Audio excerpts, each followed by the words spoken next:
Welcome back to episode 12 of Just Add Movement. I'm Erin Anderson, and I am so honored and excited to jam out today with Masako Toyama. Masako is an international best-selling author, certified high-performance coach, and founder of Sunshine Soul, as well as the Kintsugi High Performance Framework. Born in Japan and living between Eastern philosophy and the modern coaching world, Masako is devoted to helping high-achieving women stop seeking external validation and begin building what she calls unshakable self-love and inner sovereignty. She is the author of 2 books, Gathering Simple Bliss, and the children's book, Just Us Two. In addition to all of that, she's been an inspired speaker in Paris and London. Masako, welcome. Thank you for having me. I am so excited to have you here. Every guest brings something so unique, and there are all different ways that we move through life. I'm so excited to dive into these 3 questions with you and just see what is revealed in this time. So, Masako, what do you know to be true about the body based on your body of work? hmm Well, I love that question to begin with. It's so profound right off the bat. Well, I've been in tune with my body and nature for as long as I could remember, and my work in helping women build more unshakable self-love from within, regardless of external accomplishments, and building a life anchored in peace and joy. I always listen to my body before I listen to my brain. So the body is always sending signals in my experience, and it's often the most reliable guide. Can you give an example? Since you called in like nature and the body and your connection for your whole life, essentially, can you share like a really early memory when you felt really in your body when you were in nature, for example? Hmm, maybe I knew better when I was a kid, but even when I was traveling solo in my 20s, I would I'm from Japan. My first climb was up to Mount Fuji solo in midnight, catching the sunrise, or skydiving in Cairns, Australia when I turned 30 to let go of internal resistance and personal limitations I had been feeling at the time. And I used nature to break free from what was going on the inside. So nature helped me a lot before I got into mindset work or personal growth, which I didn't know about at the time. But nature was always there and it was free. You could just go to the forest or go to the beach and just close your eyes. And there was no internet at the time either. So I would just bring my pen and notebook and just journal and breathe and surrender myself to nature and see what comes up.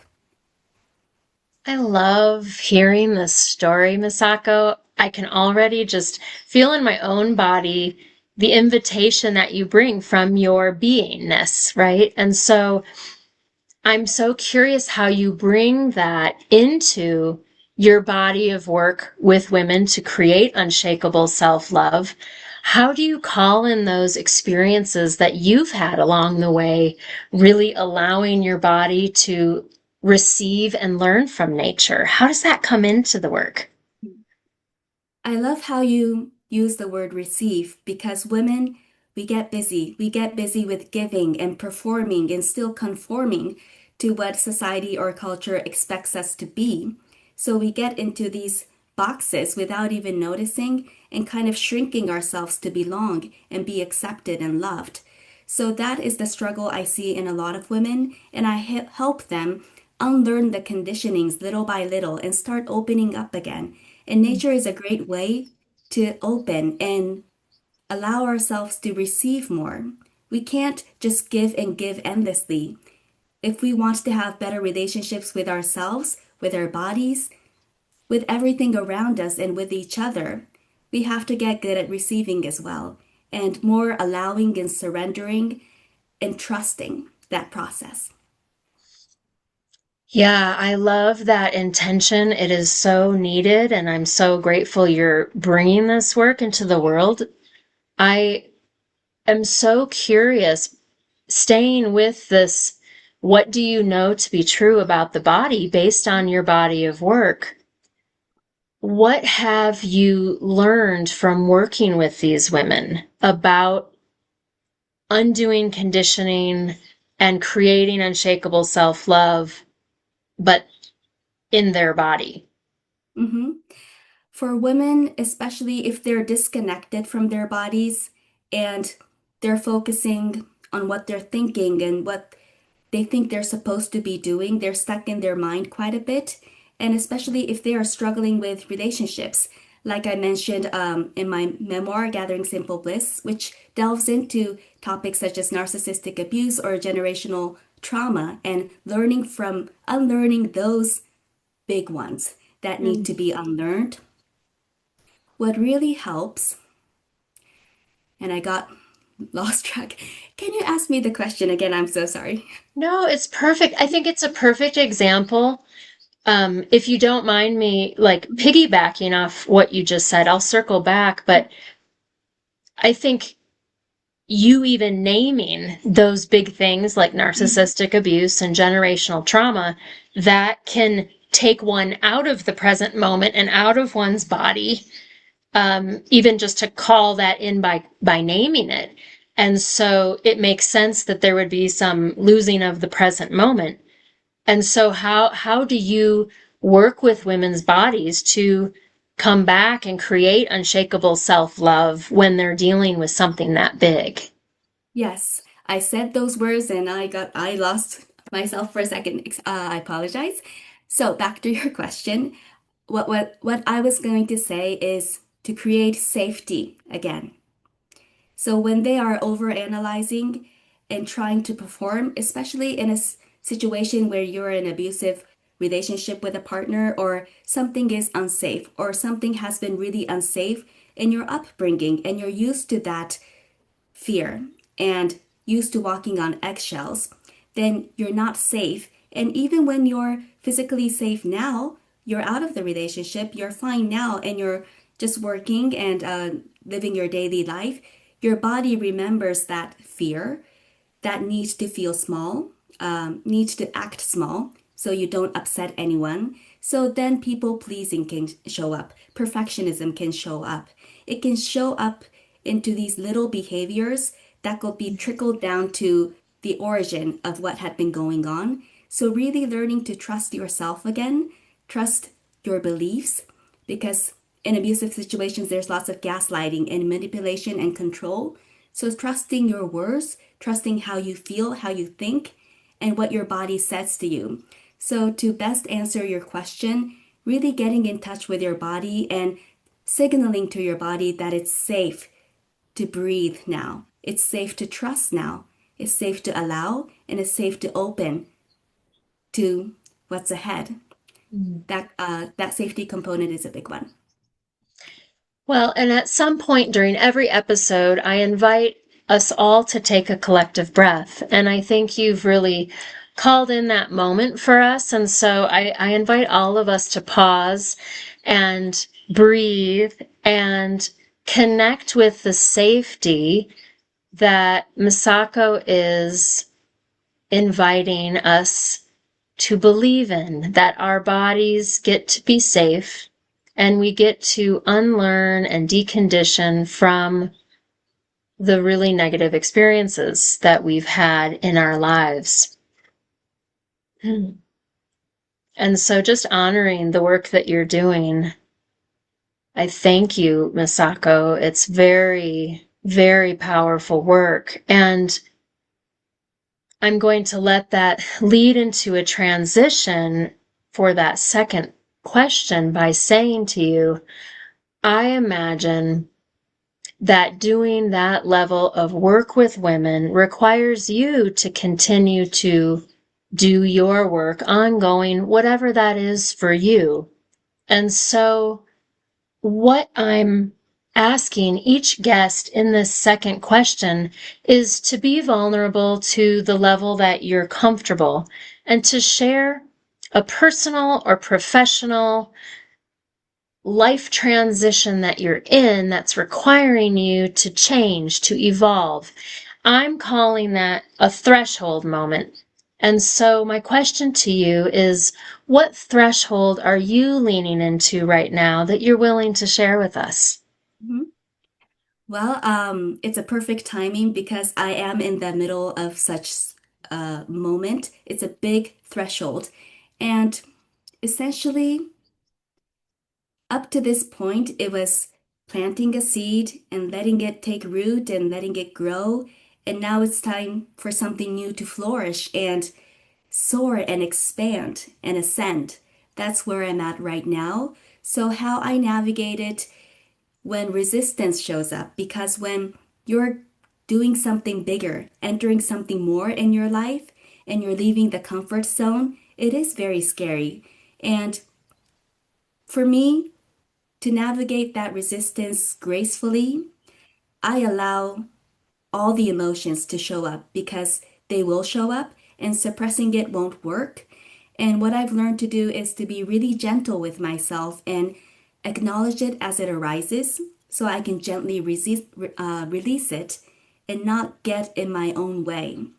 And also, in the past, I've been a go-go kind of girl and just pushing and breaking through. But what if there's nothing to break through? But you're the one creating the resistance and walls and limitations in your mind because you're so used to fighting and pushing and breaking through. But if you can let that stories and beliefs go and just remove the blocks, you can just glide and move through that big transition with ease and effortlessness. So I choose to be light when even when it's actually heavy or heavy lifting and scary and challenging, I choose to do it with ease anyway. Mm, beautiful. I bet you're an amazing author. I haven't read your books yet, but just even in the way you speak, it's so beautiful how you put things. And I'm really feeling the descriptive language of this threshold moment that you're in. And whether it's personal or professional, sometimes that can affect how we give ourselves permission to feel our emotions. There can be a lot of self judgment. I shouldn't be in this place at this age, or I should be further in my career. And so, depending on if it's a personal or professional threshold that you're dealing with right now, I'm just curious if there's a specific flavor of challenge that you dance with, even if the space that you've created allows you to express your emotions. What's one of those rubs that you experience that challenges you? Mhm. I think the biggest challenge is with yourself. For me, that's the case, and I'm sure it is for many people. There are external circumstances, but if you get your mind right and you are on your side and you become your best friend and you trust yourself, then you can move through any obstacles. That's what I see. And one of the biggest things that I've done is the work to, because I've navigated so much of the negative stuff, what I learned to do is see the history as merely an origin story, not the defining story. So many people get stuck when you experience a divorce or a breakup, something really hard. You always refer back to that story and refer back to that identity or label. That's that's when I think people get stuck and not give themselves permission to be happy or dream that big or expand and dare to do things. And we think about our age, we think about our biological limitations, and we think about our kids. So it's really hard for women to give ourselves permission, and allowing that is a big step.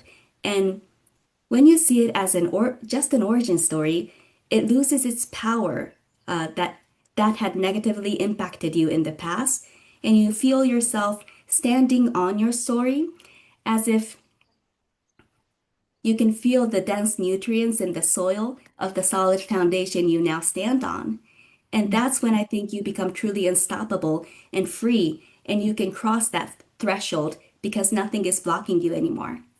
Mm, beautiful description. It also makes me curious. I don't know if this is something that you keep exclusive to your clients, but as you were being this descriptive, I was curious about your Kintsugi High Performance Framework, and just imagining that that's such a, I imagine, rich framework, bringing in nutrients and the elements. And so I just was wondering if that supports women in crossing their threshold moments. Absolutely. Kintsugi works really well for women have who or men who have been through quite some difficult things, some adversity. And to briefly explain, kintsugi is a traditional Japanese craftsmanship technique where there's a bowl or a vessel and you find a crack or it gets broken. But we don't worry. We don't think it's less valuable. We just piece them back together with lacquer and then apply gold dust on top of it to make the vessel even stronger, more beautiful, and luxurious. And that is how I see life, especially experiencing all the it may be weird, but I call it I have such rich history of trauma. I really do, like 4 decades of it. So why not use them for good? There are all these golden nuggets of wisdom that other people don't know that I know.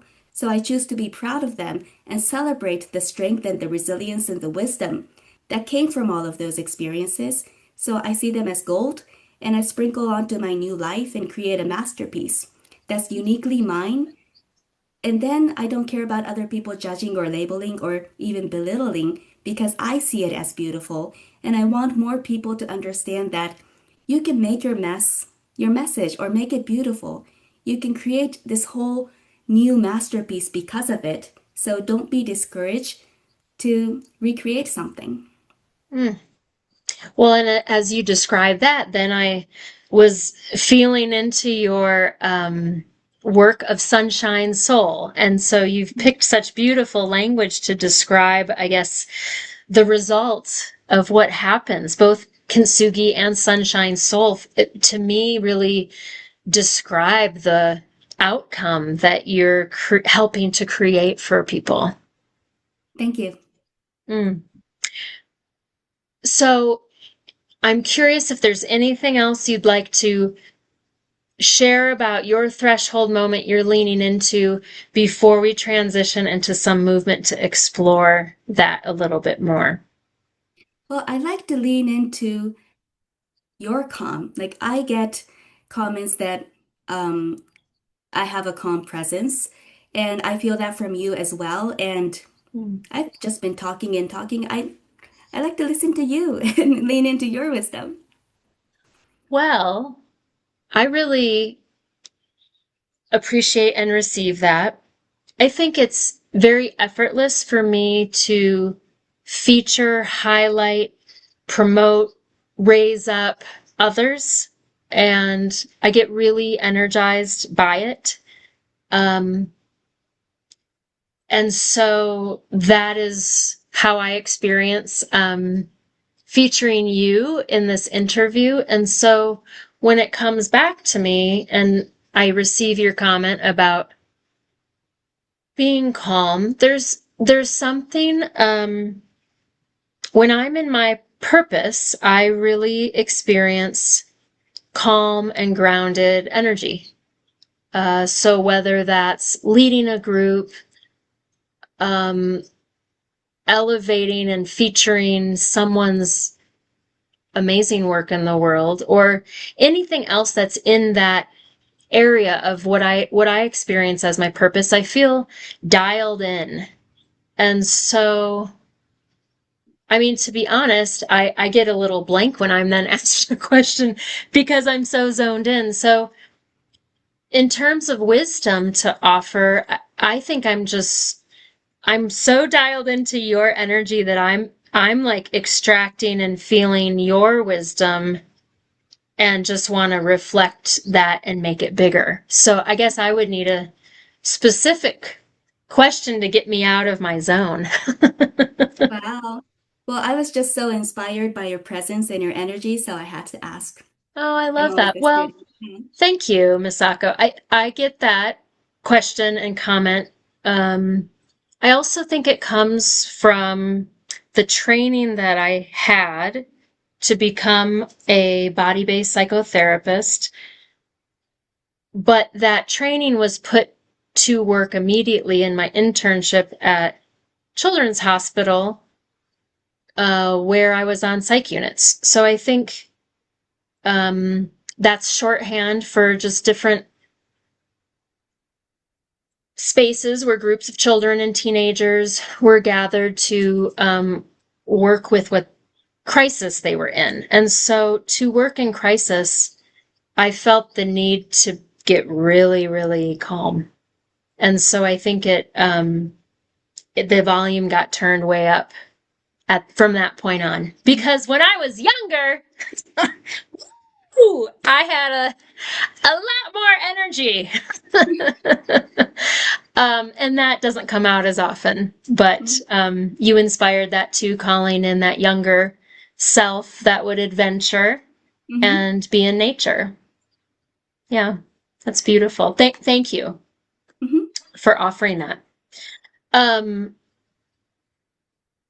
and so that brings us into the third part of our exploration, which is what do you know to be true right now? And what that opens up is the invitation for us to move. And for those who have been listening and watching, every guest explores movement differently.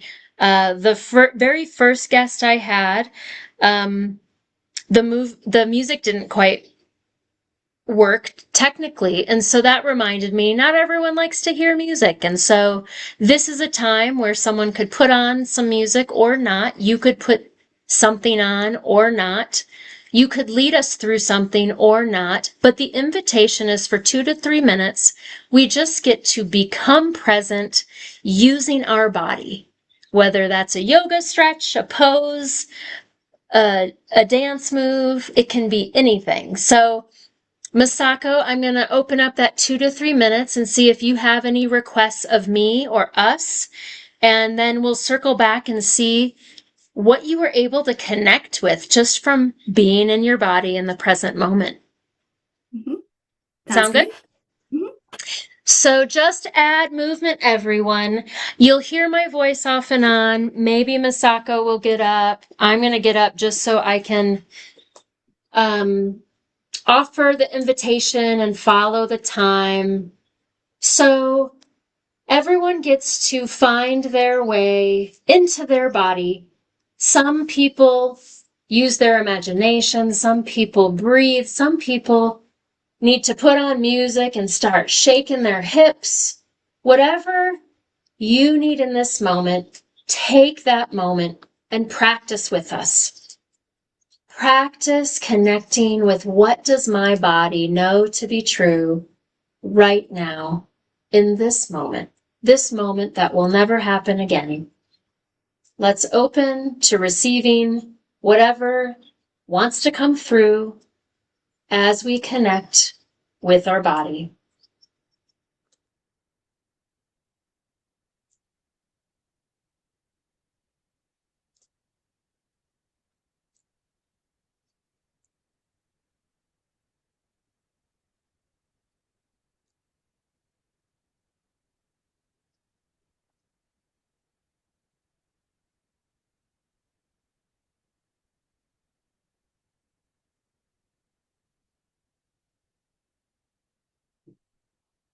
And just notice what evolves the more you keep showing up with your body, so that even in just a short time, take another minute. You don't need to spend a lot of time. To just add movement is to mark the moment with your body and allow your body to speak to you.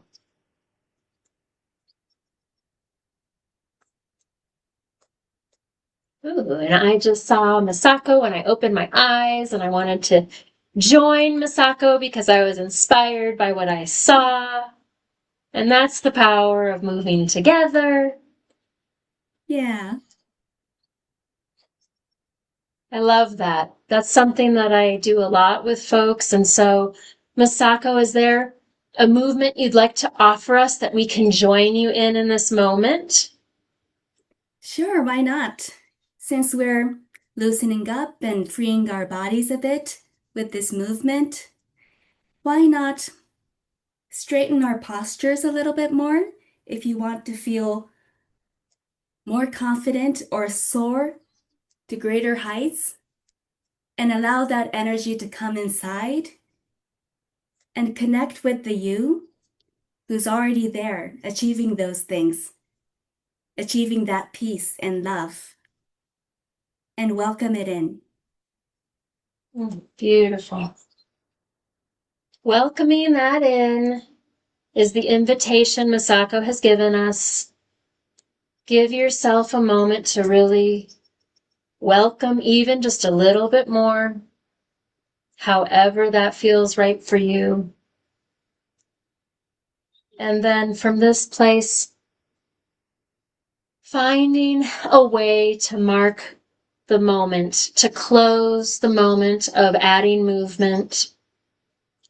And if you're listening, you can continue on. Masako and I are going to transition to sharing about this. And so see what your body might need to transition. And Masako, you might want to stay standing for completion. You may want to go back to your chair. I will follow your lead with that.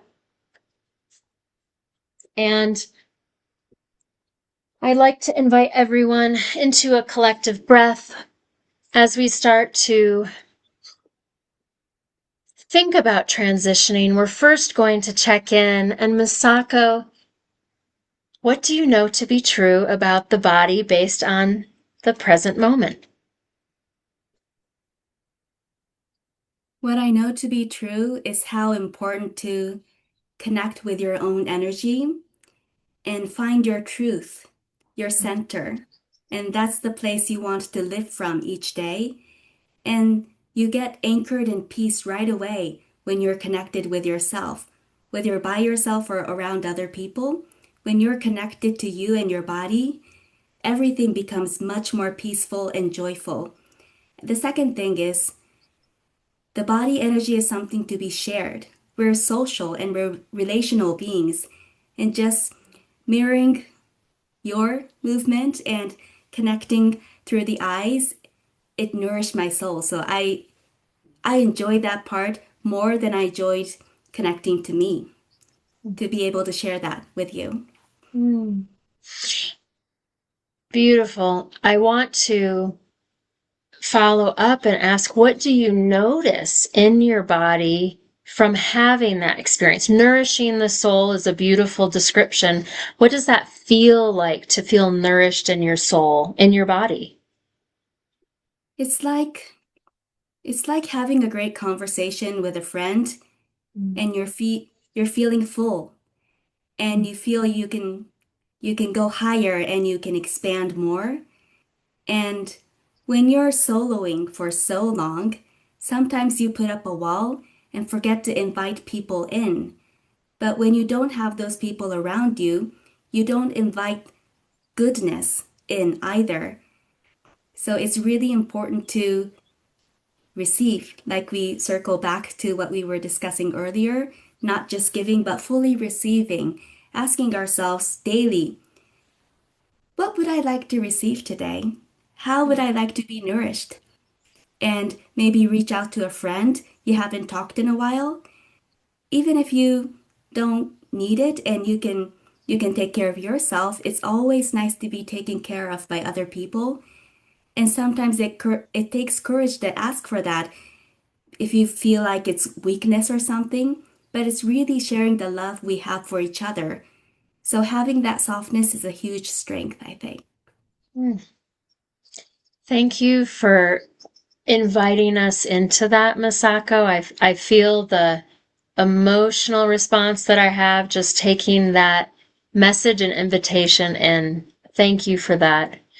I want to ask if there's anything else you'd like to share to feel complete for this time together. If there's anything else that wants to come through that we get to receive from you today. Well, I believe I'm feeling good. Excuse me. A bit emotional right now, actually, because I feel so nourished by this moment. Oh, I wasn't expecting. I'm a little bit vulnerable right now. Ooh. I believe in women being happy, and it took so long for me to find it. Sorry. And I feel so honored to be sharing my journey and all my lessons with other women so they can be happy too. So if anyone is really struggling right now, I want them to know, I want you to know that you are never alone and that you'll get through the threshold, whatever it is that you're going through right now. Because when you get to the other side, it's really worth it. And I'm living proof of that. I am a living kintsugi myself. So yeah, just don't give up and choose joy anyway. And create the masterpiece. You've got it in you. That's what I want to say. Let's all take a breath together in gratitude for this moment we've been able to have together. Thank you to Masako. Thank you to movement. Thank you to our bodies. Thank you to everyone. Much love and movement.